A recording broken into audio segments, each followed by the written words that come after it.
I'd been looking for a used car for months. Something cheap, decent mileage, nothing fancy, just a reliable way to get to work without relying on the bus.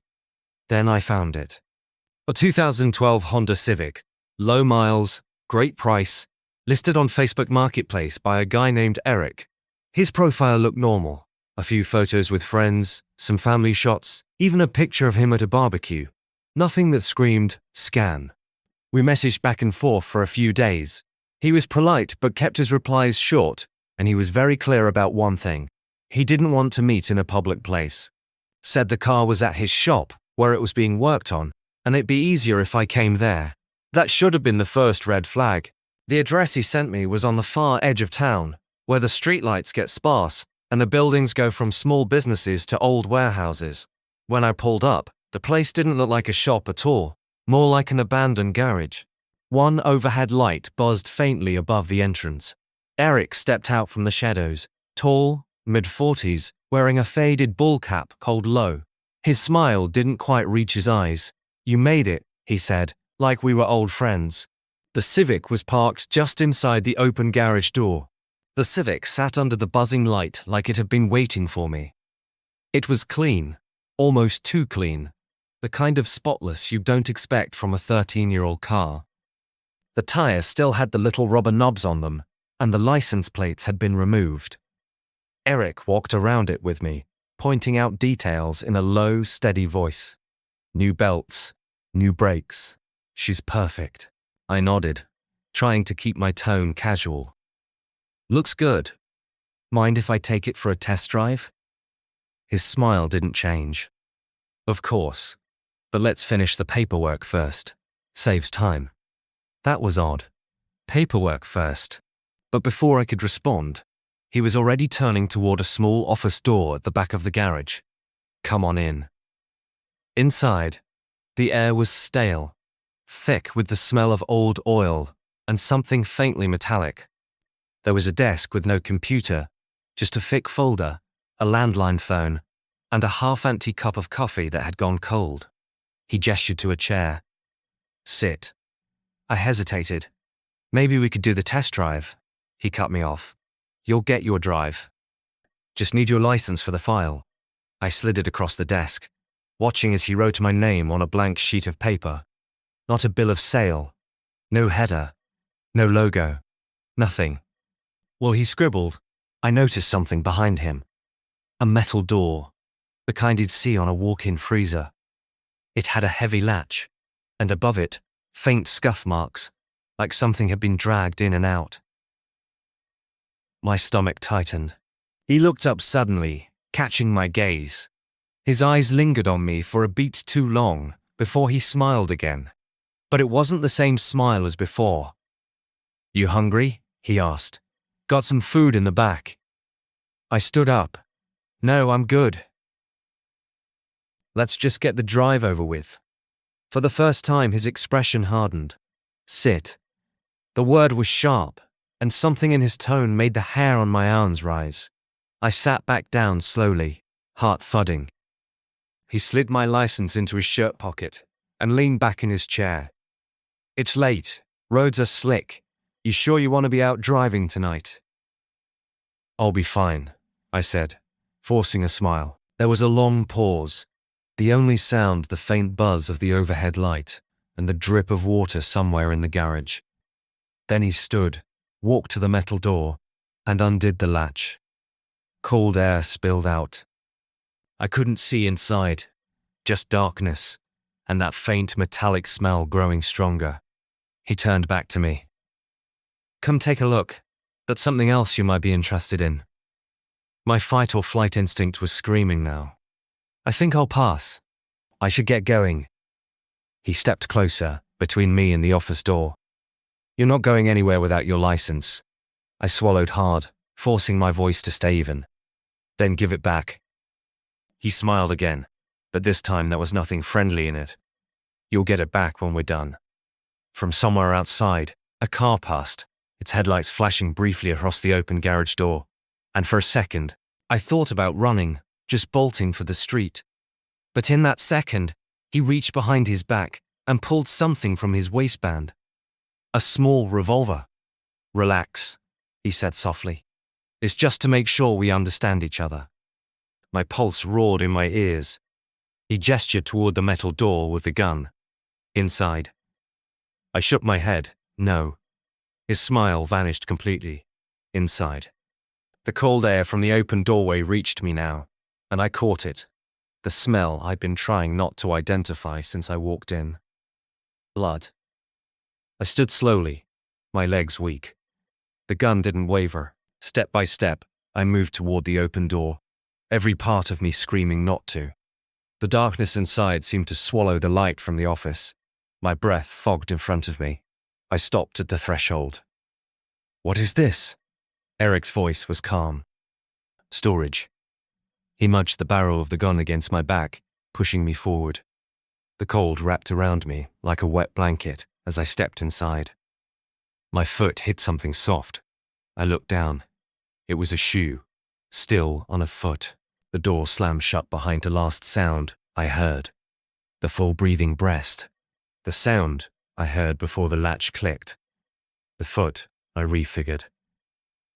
The mouth. The door. The last sound I heard before the latch clicked was the foot I heard. I pulled up outside the house at 8:12 p.m. The street was quiet, not the kind of quiet you get in the city, where you can still hear traffic in the distance. This was thick quiet, just the sound of a sprinkler, a few houses down, and the faint hum of a porch light. The house was exactly like the listing picture.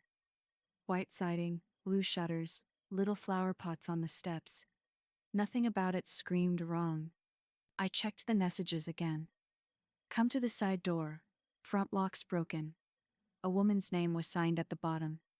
Linda. I stepped out, locked my car. My heels clicked softly on the driveway as I walked up the path. The side door was down a short, dimly lit path between the garage and the main house. I knocked. Come in, a voice called, muffled, female. The door was unlocked. Inside smelled faintly of furniture polish. The kitchen I stepped into was spotless, counters bare except for a single mug of coffee, still steaming. No one was there. Linda, I called. Just down here, the voice answered, from somewhere deeper in the house. I followed the sound through a short hallway, past a living room with the TV on mute. Family photos lined the wall, but every single one had the same thing in common. The faces were blurred, motion blurred, like whoever took them didn't know how to hold a camera still. Vanities in the basement, the voice said, from behind a half-open door. I hesitated at the top of the stairs. The light below was yellow, not bright enough to see clearly. She must have noticed my pause because she added, It's heavy, I'll help you carry it up. I started down, the air cold noticeably after the third step. When I reached the bottom, there was no one there. The basement was bigger than I expected, mostly empty except for a sheet-covered shape in the corner. That's when the door at the top of the stairs closed, softly. I turned back, thinking maybe it had swung shut on its own, but there was a shadow under the crack now, unmoving. Winda, I called. The shadow didn't answer. From behind me, the sheet shifted, just slightly, like a draft had passed over it. Except there was no draft. A voice came again, but not from upstairs this time. It was closer, too close. Do you still want it? The voice had come from somewhere behind the sheet, not far, maybe 3 steps. My throat went dry so fast I could feel the skin inside stick when I swallowed. I told myself there was nothing wrong, that maybe she'd just been standing there the whole time and I haven't seen her because of the light. My voice cracked. I had to try again. I just came for the vanity. The sheet shifted again, this time toward me. I took a half step back, heel tapping the cold cement floor. The light above us buzzed faintly. You'll have to help me carry it up, the voice said again. Except this time, it didn't sound like the voice from the messages.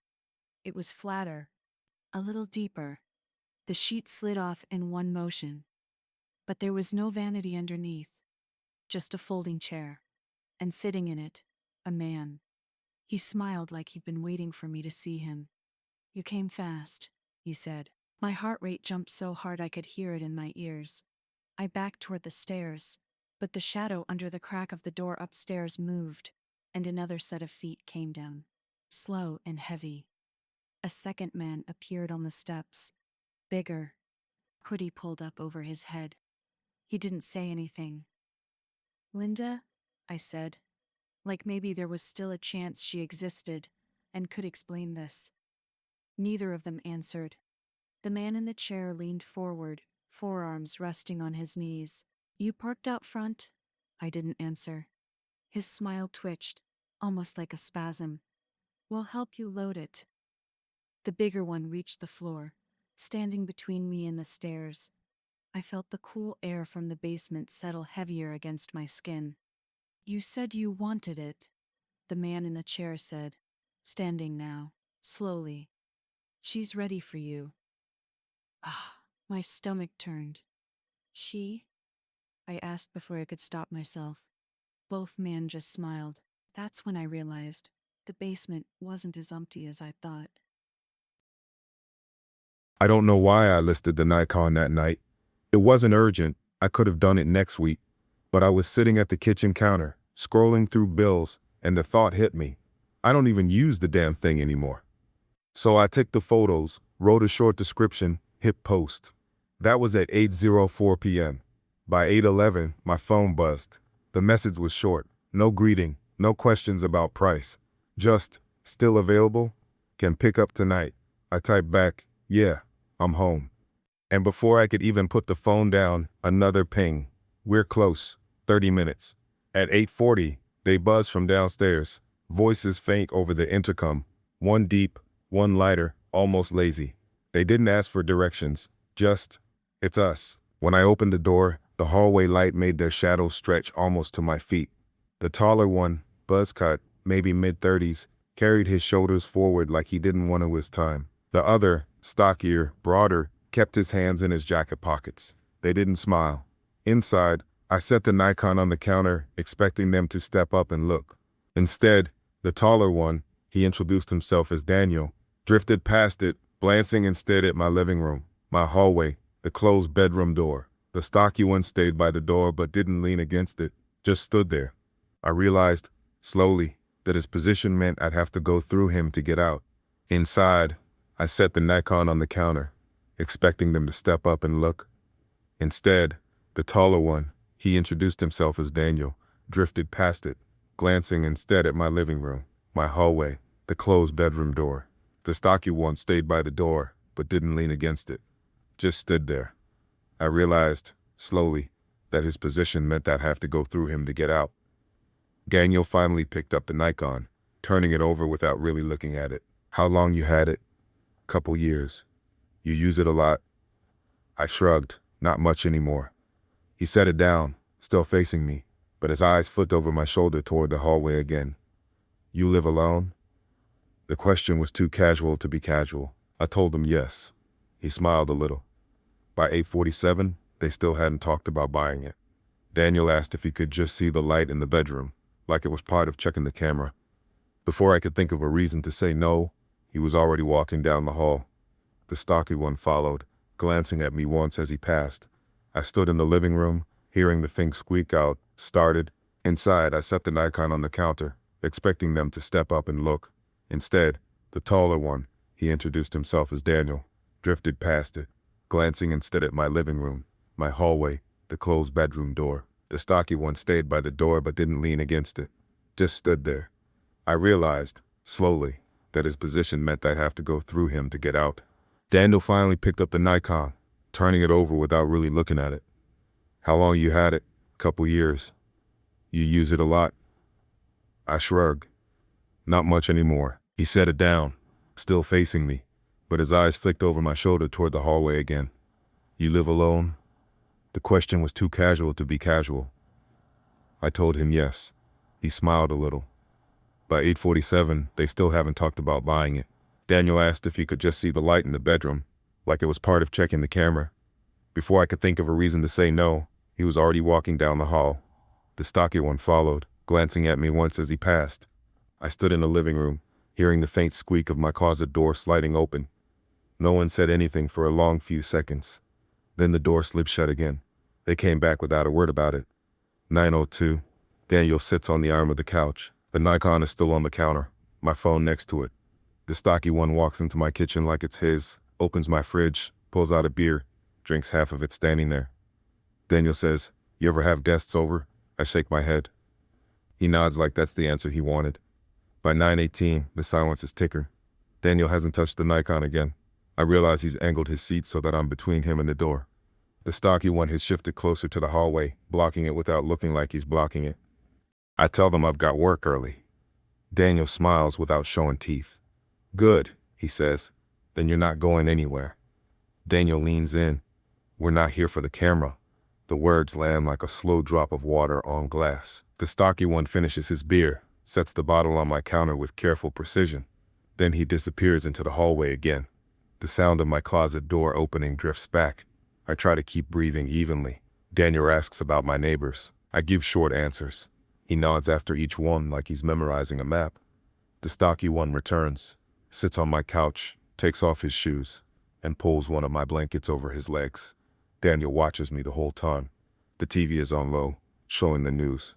They don't talk much. I realize they've arranged themselves so that no matter where I go, one of them is already there. Daniel says, "You should get some rest." I tell him I'm fine. His smile lingers a beat too long. The stocky one's asleep. Daniel's eyes are half closed, but I can tell he's not sleeping. I've stopped thinking about the Nikon. I've stopped thinking about selling anything. Then Daniel says, so softly I almost don't hear it, "You know what I like about places like this? No one notices when things change." He stands, stretches, and walks down my hallway. The bedroom door closes with that slow, final click. Silence for a full minute. Then the sound of my closet door sliding open. Nothing else. No movement, no rummaging. Just stillness. When Daniel comes back, he's smiling. "You should get some rest," he says again. "You're gonna need it." He glances at the stocky one, who's laking now, stretching, and together they walk back down the hallway. The bedroom light clicks on, then off. I stay in the chair, in the dark, while they whisper just out of sight. A muffled laugh, the sound of the closet door sliding shut again. And I know, with that cold, perfect clarity, they're not leaving. Yeah, not later. And when I finally close my eyes, if I ever do, they'll be standing there, just behind the door, waiting for me to forget they're here. It was one of those warm nights where the air feels heavier than it should. I'd been out running errands and saw the message pop up on my phone. "Still want the headphones? $40, like we said." The seller, Mark, had been quick to reply all week. No weird gaps, no pushiness. We agreed I could swing by that evening since I was already nearby. The address he sent was in a quiet suburban street. Nothing fancy, but tidy. Porch lights glowed on either side of the road. The smell of someone grilling meat drifted faintly through the air. It was the kind of neighborhood where kids' bikes were left out on lawns and nothing bad seemed possible. I parked right in front of his place. Through a front window I saw movement, someone walking past a lit room. I texted "here." Almost instantly he replied, "Great. Side gates open. Just come around back, doors unlocked." Finishing something in the kitchen. I hesitated for half a second. I don't usually go around back when picking something up from a stranger. But the street was so quiet, so safe, that it didn't seem worth overthinking. The side path was narrower than I expected, the light from the street fading quickly behind me. Halfway along, I passed a small basement window. The blinds inside were crooked, and for just a moment, I thought I saw something pale move right up against the glass. It was gone before I could really register it. The back door was propped open just enough for the warm smell of toast to drift out. Inside, the kitchen was cluttered but homey. A folded newspaper on the table, mugs on the counter, a small dog bed in the corner. "Hey," I called. "Yeah, come in." His voice was casual, close. I stepped inside, the tile cool under my shoes. Somewhere deeper in the house, I heard running water. Then, from upstairs, a woman's voice. "Mark, It was soft, careful, almost like she didn't want to be overheard. The running water stopped. Before I could call out again, I heard slow, deliberate footsteps from the side path outside, the one I just walked down. I turned. Empty. Just shadows. "You can wait in the living room if you want," Mark called from somewhere I couldn't see. I moved toward the archway, and that's when I noticed the dog bed again. Up close, it wasn't just worn. The fabric was ripped in jagged lines, stuffing spilling out, and there were dark smears along the edges. From upstairs, the woman's voice spoke again. Only this time, she didn't say Mark, she said my name. I froze. I hadn't told him my name. Not in the messages, not now. The account I used didn't have my real info. "Headphones are in here," his voice said, lower this time, almost like he was talking to himself. The back door behind me creaked, not closing, just moving slightly. From the living room, something shifted. A shadow against the far wall, as if someone had stood up from the couch. A man stepped halfway into view, hoodie up, hands in the front pocket, staring straight at me. He didn't speak, just looked at me like he'd been doing it for a while. From upstairs, slow, deliberate footsteps began to descend. The man in the hoodie tilted his head toward the stairs. "She's here," he said, not looking away from me. Another figure appeared in the kitchen doorway, taller, broader, wearing gloves. He shut the back door with a soft click of the lock. "Mark's ready," the tall one said. My body finally moved. I bolted down the hallway, shoulders slamming the wall, reaching for any escape. The first door I found, pantry. Shelves, jars, no way out. The tall man blocked the doorway, not even rushing.